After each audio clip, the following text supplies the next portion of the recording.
markets. Yet, one truth remains. If workers are left out of trade policy, development will not be just sustainable or inclusive. The Trade Union Trade Talk series, therefore, was created to bridge the knowledge gap between the negotiation table and the factory floor, to equip trade unions with the tools, the evidence, and networks needed to influence trade policy in favor of decent work. Across the sessions, you would see that we aim to build capacity for trade unions or trade unionists to promote evidence-based advocacy on digital trade, food security, industrial policy, etc., to connect regional actors, researchers, policymakers, and unions through a shared platform for dialogue and action such as we are having. And ultimately, let us ensure that Africa trades, but does not trade away its workers. And therefore, the series is made through this visionary collaboration with the deep appreciation and support from ITUC-Africa leadership and affiliates. And Comrade Joel Akato Odije, General Secretary, extends his warm greetings to all our participants. We also thank SASC and the Ministry of Foreign Affairs of Finland for the continuous solidarity, and to especially you, our participants, whose engagement transforms discussion into action. Well, my name is Hod Anyigba, the Executive Director at ALREI and the Chief Economist at ITUC-Africa. I am going to be your moderator. Today's focus is both timely and urgent. The impacts of the Trump tariffs on African countries, implications for workers, and trade justice is the theme we have selected for today's discussion.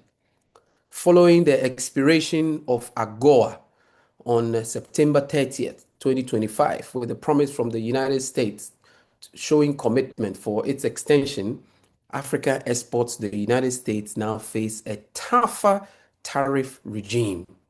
From textiles to agriculture and metals, value chains are under pressure. Jobs, especially for women and youth, are at stake. Unions must therefore anticipate, analyze, and act.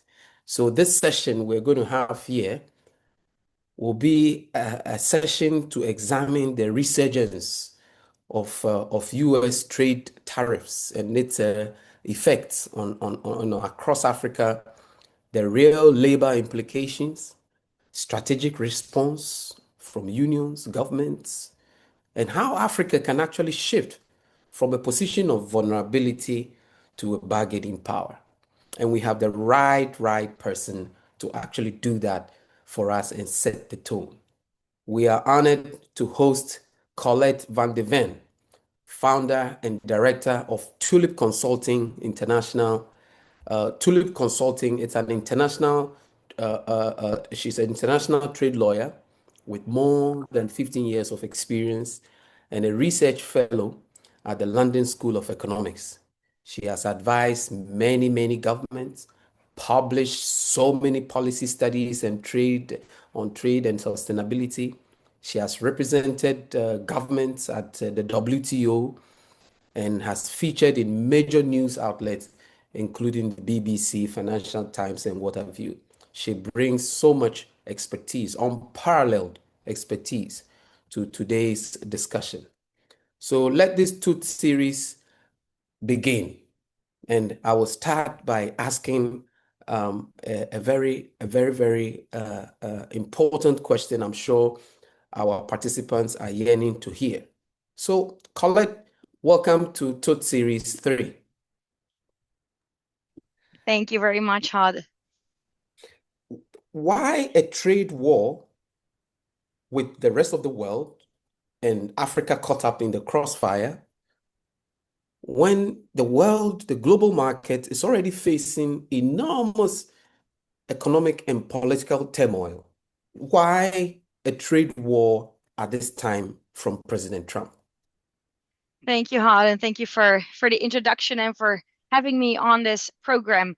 Um, well, I think all of these elements are connected, right? So I'm looking at it as more of the political, the economic, and the trade turmoil as being all part of the same package. And the context in which all of this is taking place is a global increased movement towards away from trade openness and multilateralism towards more protectionism, towards more nationalism, etc. And De why is tendance all vers of le this happening? nationalisme au lieu It's d'ouverture de frontières. resultant in Et numerous pourquoi? different developments, but one, of course, is the emergence of China and the competition that's created for so many countries. It's the US's focus. Especially from the Trump administration, that's looking at trade in a different way or in a different way than I think say the principles of the multilateral system are approaching trade. And this is by initially focusing on things like the trade deficit, right? The bilateral trade deficit between different countries, which was the initial basis on which the Trump administration calculated its first set of tariffs back in April. And that in turn is linked to ideas about bringing back manufacturing in the US and the fact that trade has always had winners and losers. And under the Trump administration, there's been that focus to, for example, especially the industries that have been losing out to more competitive imports, say heavy industries or things like that, to bring some of that back into the United States, right? So all of these elements are connected. And Africa, the African continent, as you say, Hod, is kind of caught in the middle. It wasn't the focus of this trade war, but because of especially initially the way in which some of these tariffs were calculated, you've seen some countries like Lesotho that initially had a 50%, right, 50, which was among the highest hit countries, basically being heavily hit. But that's been since revised when the new tariffs have been rolled out 90 days later. And right now, of course, there's also a go up. But on the global context, there are all these different elements playing a role. And what you also see is as a result, other countries also turning more nationalistic, right? Turning more inwards. You see much less appetite globally for multilateral processes. Here in Geneva, where I sit, in the World Trade Organization, there's an upcoming ministerial conference in Yaoundé in Cameroon next year. And commentators are not so optimistic as to what can be achieved realistically in that event. UNFCCC, you saw some challenges there as well.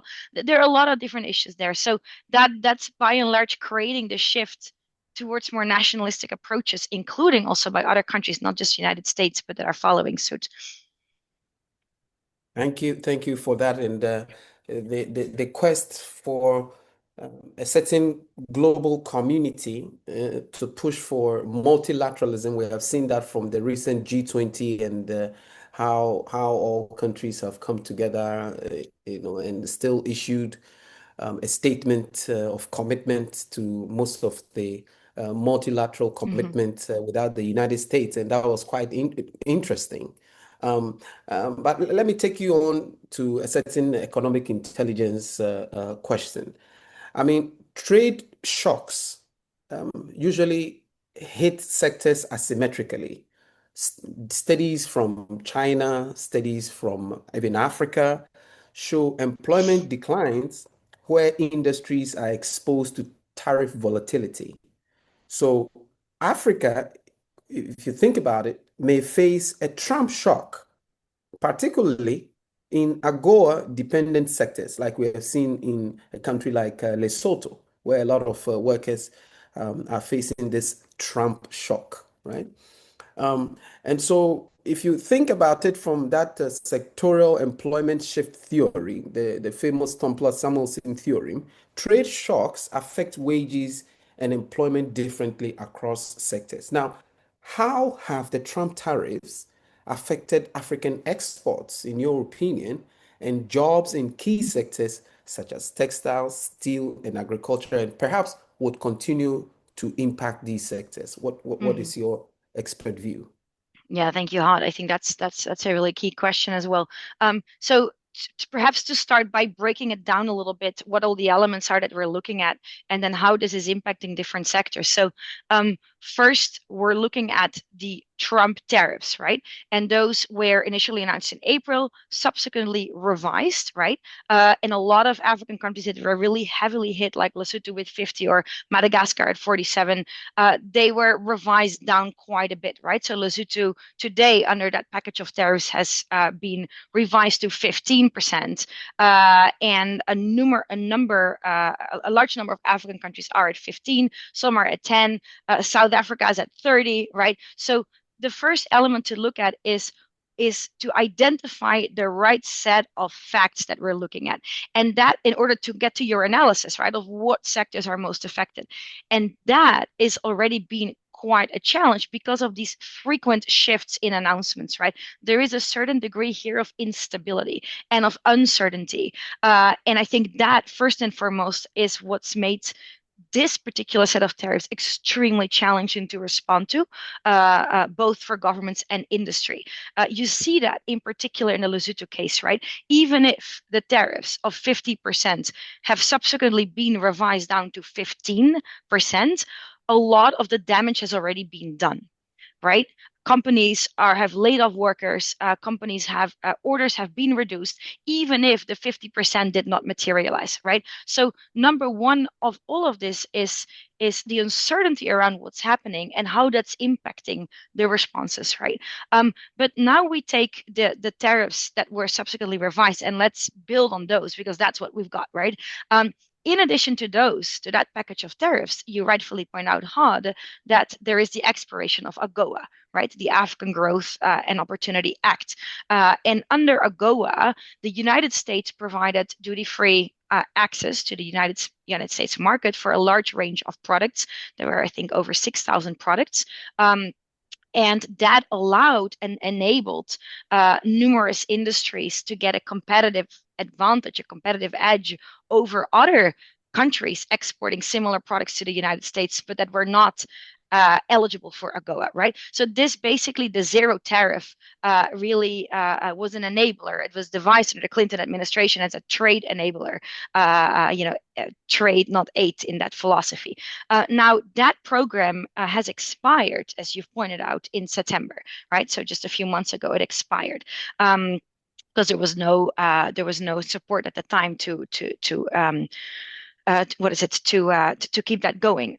Just as a caveat before we go into the sectoral analysis, there is right now, from what I've read, some bipartisan support in the United States Congress to potentially prolong that or reinstate that program with 1 year. So again, some element of uncertainty here as to what's actually happening also on AGOA, right? And are we having this analysis today that will have to be revised altogether because of something that will happen tomorrow, right? So just that element of uncertainty remains there, including in the AGOA analysis.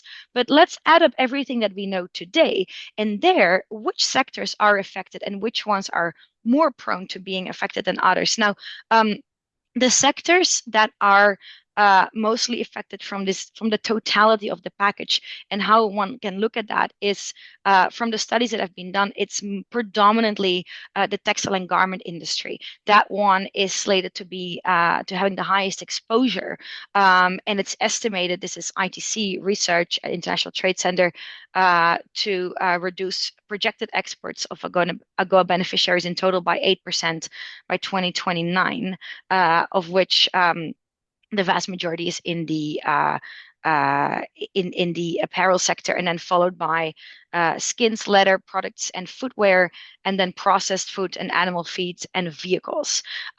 Why is apparel most heavily affected?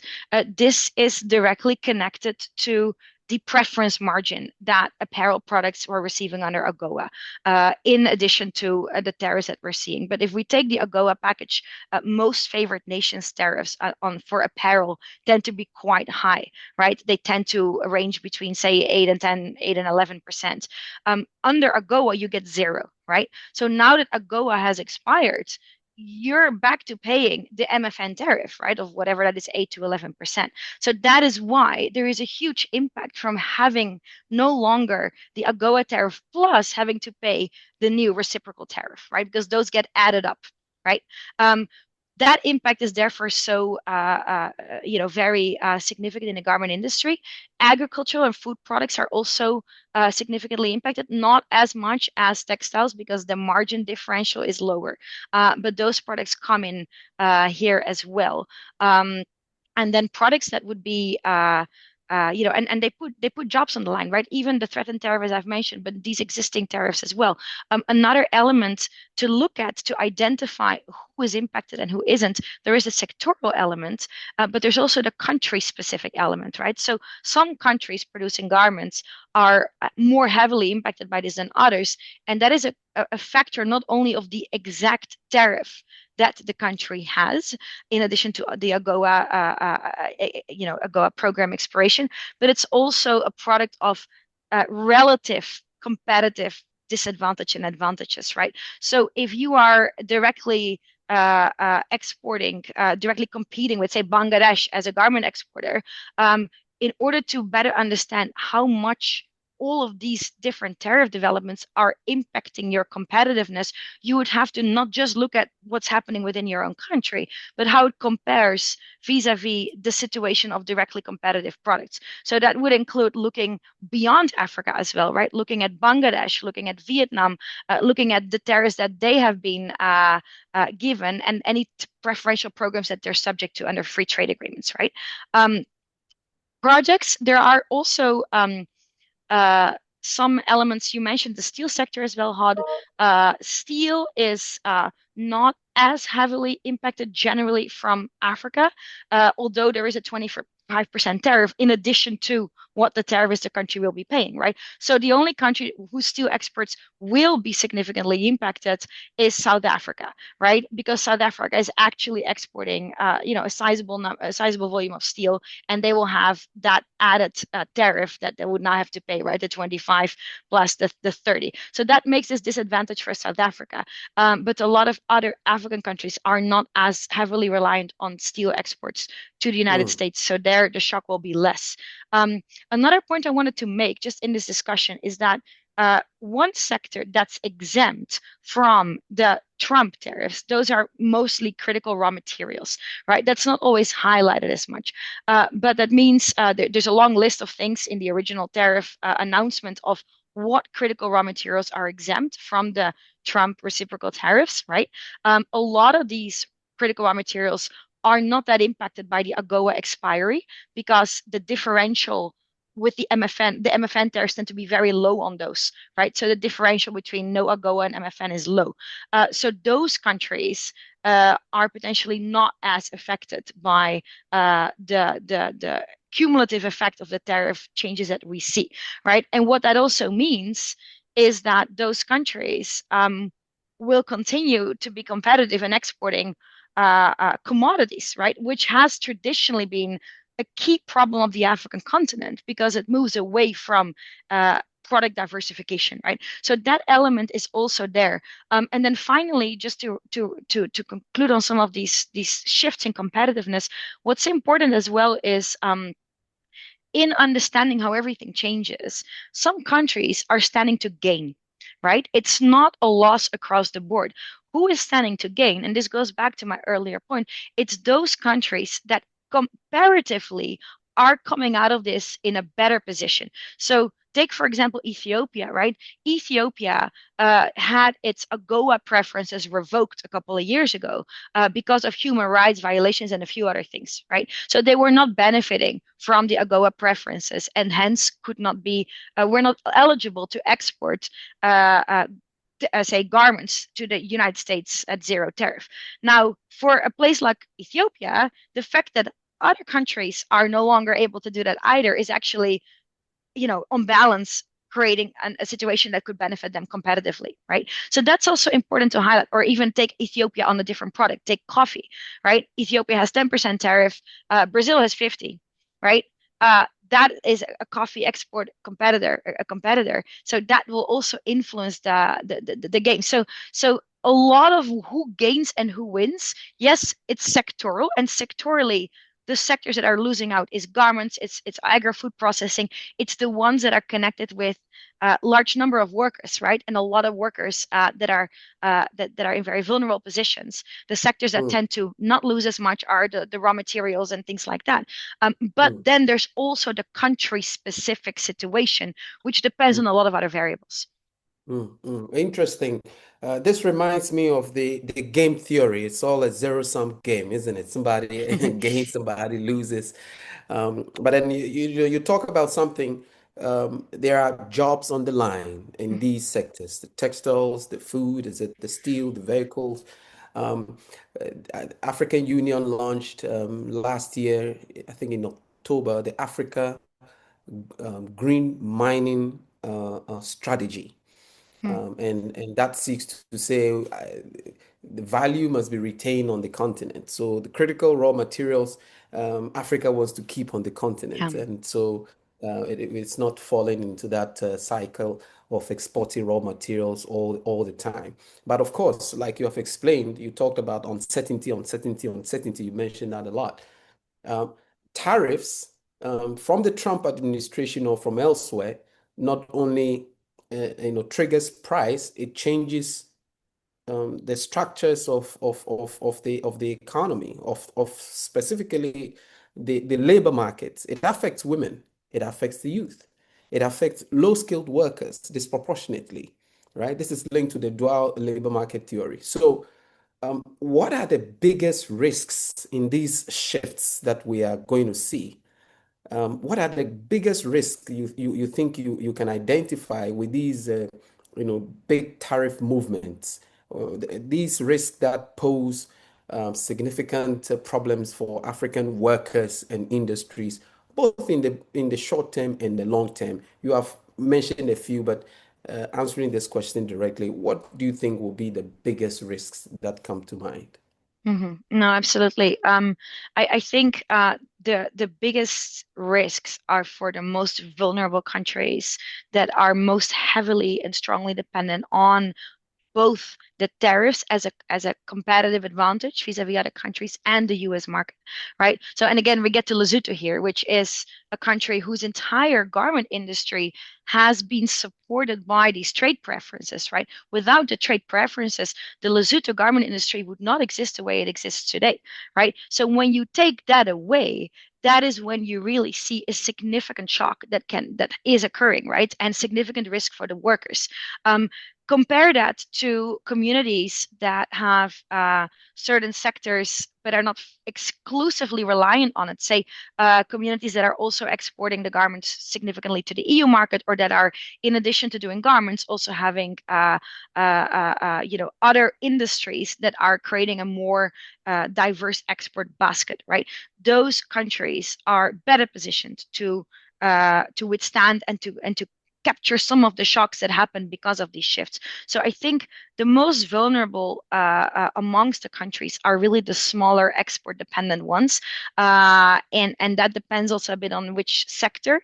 Lesotho garments is, I believe it's about almost 80 or 90% of their full export basket, if I'm not mistaken. It's enormous, right? So that creates enormous vulnerability. So it's that vulnerability element that needs to be looked at in order to identify where some of the biggest shocks are. Because the moment then a country is hit by tariffs, it can actually wipe out the industry, and it will actually result in enormous layoffs and all the socioeconomic consequences associated with that, which you've already seen in those countries, right? But I think it gets to you mentioned women and youth. Yes, they're disproportionately affected by this because of the industries, right, that are so reliant on the tariffs, like textiles. That's mostly our clothes are mostly stitched by women, right, in those factories. So those are, I think, some particularly vulnerable industries and communities. Um, and the vulnerability is very much dependent on the diversification and the reliance on some of these industries. I think another risk which isn't getting as much attention is the risk for the African continent of being flooded by products from other countries that were originally destined to the United States, but are now looking for other markets because of the tariffs that also other countries are trying to absorb, right, in other ways. So there is a risk that there is an increased influx of products coming into the African continent from elsewhere, and that could undermine competitiveness and nascent industries in the continent, right? And therefore further have implications for unemployment. So that I think is also really critical, and the fact that some of this is in particular impacting labor-intensive sectors, right? I mean, we talked about apparel quite a bit, but also agriculture, right? Which is very prone to that, makes this really, really a risk. I think a lot of that is short term. Long term, circling back to something that I've mentioned also earlier, is the risk that this creates a setback in terms of the African continent's industrial diversification project, right? Because of how it uh, doesn't impact the raw material exports as much, but it's predominantly really having an impact on the labor-intensive manufacturing sector, right? So that doesn't align the stars to have that boost of African manufacturing and enhancing African manufacturing exports further. So that I think is a long-term risk, especially going back to the labor elements, right? If you're exporting raw materials, it doesn't create the opportunity to add as much in terms of value added labor intensive jobs, local value and things like that, right? Um, a connected point there, I would say, and perhaps it's something you want to bring up later, but I may just mention it here, Hod, but is that I think it points to the importance of very proactive industrial policy in the continent linked to trade policy, right? And really from a long-term perspective, because, and this goes, if we take the garment industry as an example, part of the issue here, of these tariffs and the dependency on the tariffs is the fact that the reason a lot of these industries exist in the places where they exist in Africa in the first place is because of those tariff reductions and those preference programs. And while this can be a great enabler, right? And AGOA is a great enabler to create industry and workers and development. In reality, what you see is not as many domestic ties and linkages in these programs, right? You have a special economic zone where you have a company, often foreign owned, that brings in workers, often from outside, also hires African workers, but not exclusively, uh, and that basically imports fabric, typically from China, which is around, say, 70% of a total product's value, then does the manufacturing in the special economic zone in the African country, and then re-exports that under the preferential tariff to, say, the United States or the EU, right? So the actual local value added of all of that isn't all that much if you think about it, right? Because it's a foreign company, often foreign workers are involved, and there's limited linkages to the domestic economy because it takes place in a special economic zone, right? Which by definition limits some of these interactions. So there's an opportunity here to think about, I think, at a more industrial policy type level for governments to think about how can we use whatever we have in terms of trade opportunities as a lever to get a foot in the door, but then not leave it there and be much more proactive about how to create value added for the African workers in that industry, right? So that also when something changes on the tariff side, the industry has something to offer other than the preferential program and the access to those reduced tariffs. You have mentioned some very interesting things. One thing that caught my mind was about the flooding of products from different part of the Mhm, world because of their comparative or competitive advantage, and even dumping is possible, mhm, on the continent, and that of course it's a point of worry. We should be careful, and you have advised us clearly and even given us some key ideas of what governments can do. And I pretty much agree with the idea of the industrial policy, because I mean the classic labor response or responses are no longer enough. We must move from that protection policies to anticipating models, and we have at the ITUC Africa been thinking about even the just transition frameworks, Mhm. that can protect workers and move workers to reposition this value chains. Um, and so let me take you to what Africa can do, right? In Africa, we have this proverb that when two elephants fight, it is the grass that suffers. Not to say Africa is the grass here, but obviously Africa is bearing the brunt of China, US, trade wars, and it's affecting everybody, including Europe and Latin America and everybody. Um, but then obviously there is an opportunity for collective bargaining power. We have the Africa Continental Free Trade Area Agreement. So how can they after strengthening African collective bargaining power, how can uh, advisors, how can it reduce this Est-ce que dependence ces avis on peuvent réduire unilateral trade cette preferences? dépendance Today, there sur is les AGOA. préférences unilatérales en termes de commerce? Tomorrow, Aujourd'hui, it is Il y a la Goa. certain gateway through different approaches. Tomorrow, and another day, it is a Chinese Belt and Road with not much of a say from the continent in terms of collective bargaining power. How can AFTA be used as a springboard to change the dynamics of trade for Africa? Yeah, no, thank you for that question. Uh, there's there's a lot to unpack there, I think. So I think y your starting point of the bargaining power, right? This goes also, I think, at some other elements about like what can be done here, right? More generally, how can African countries position themselves vis-a-vis the current situation? And here, I think your question links to,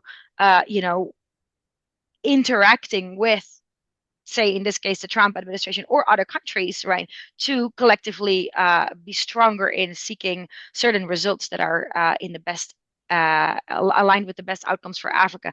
Um, I think on the AFCFTA, well, the AFCFTA, of course, represents a huge variety of countries, right? It's all of Africa, and that is not always easy. I once sat into one of the negotiation rounds many years ago, and I was reminded just how complicated it was for the African countries, with all the differences from language to priorities through different levels of development, and different resource endowments and what have you, to actually come together. And so what an achievement it is to have the AFCFTA, right? That's come out of a continent that is also highly diverse. So in terms of using the AFCFTA as a bargaining chip, my opinion there is that I think it might be too big a block, right, to do that, especially directly in negotiations. I think it's going to be quite challenging. I think it might be an alternative way to do this, to group together and to have more influence by having a grouped or coalition, would be by looking at aligned, like-minded countries within Africa, that have, for example, sectoral interests that are aligned, like around, we talked about textiles and apparel as a majorly hit sector. That might be a way to create a coalition and say, let's all get together and collectively bargain for something that we need here.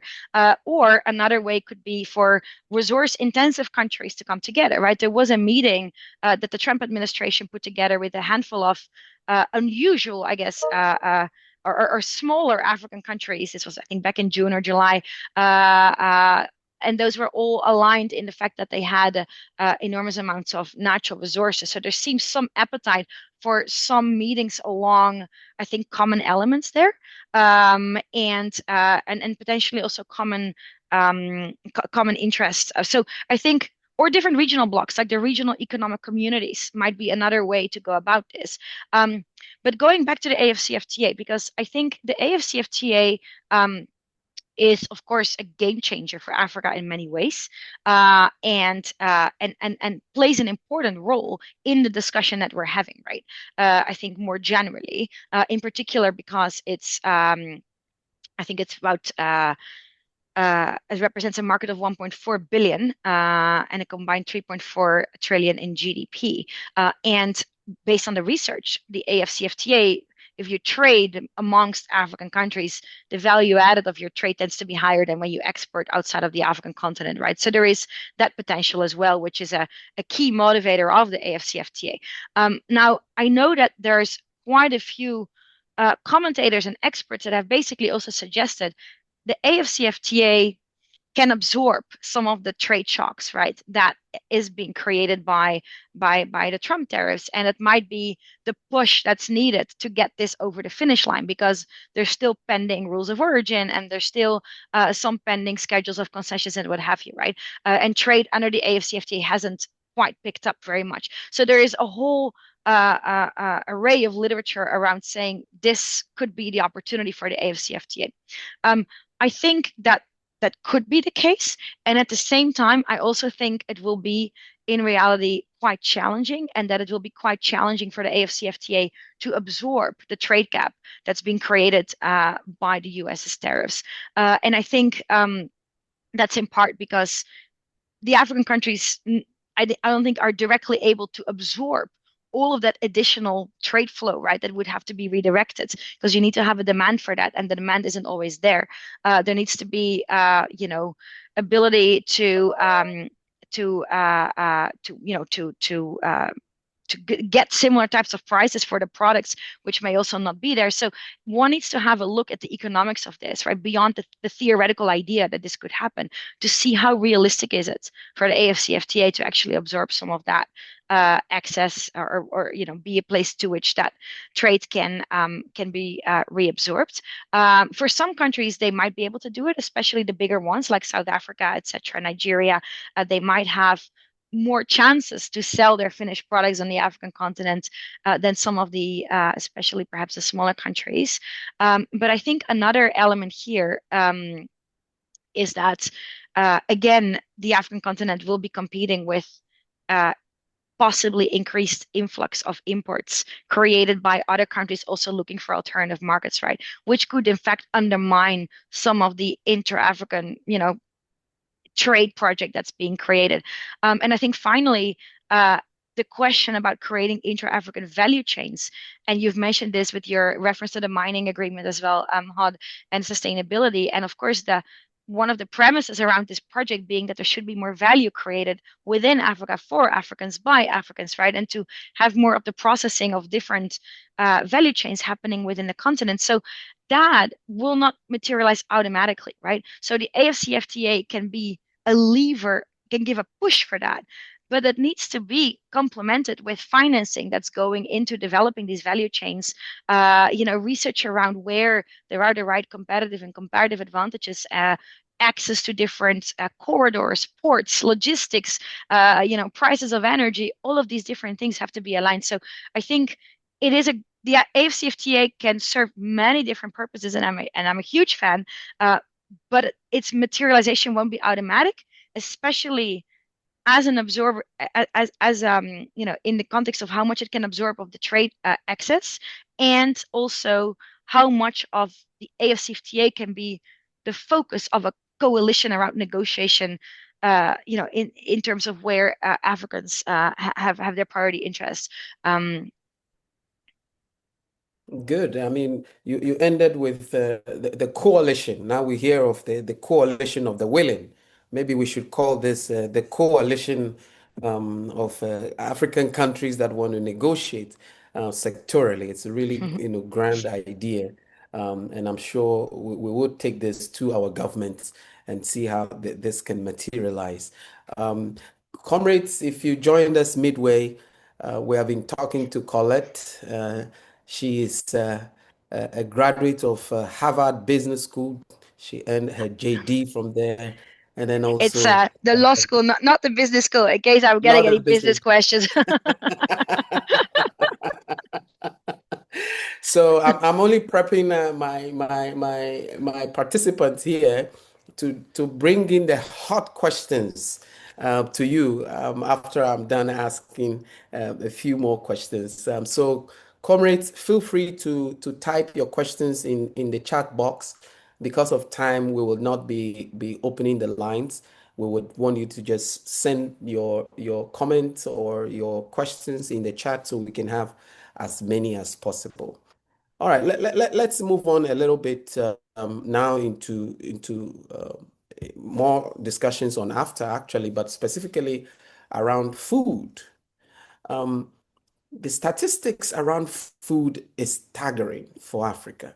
Africa imports over 60 billion of food, annually. Much of it from outside the continent, from the small shop across the streets. For me here in Togo, I can find grapes from Greece. I can find oranges from Spain, right? But oranges grow in Africa. What is going on? So for decades, Africa's food systems have been viewed through a humanitarian lens, framed around food aid, emergency relief, external dependencies growing from time to time.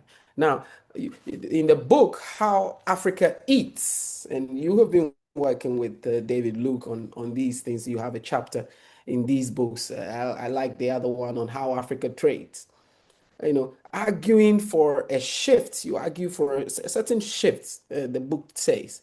We must move from that shift to have that food security so that we have that economic progress that that society should be proud of.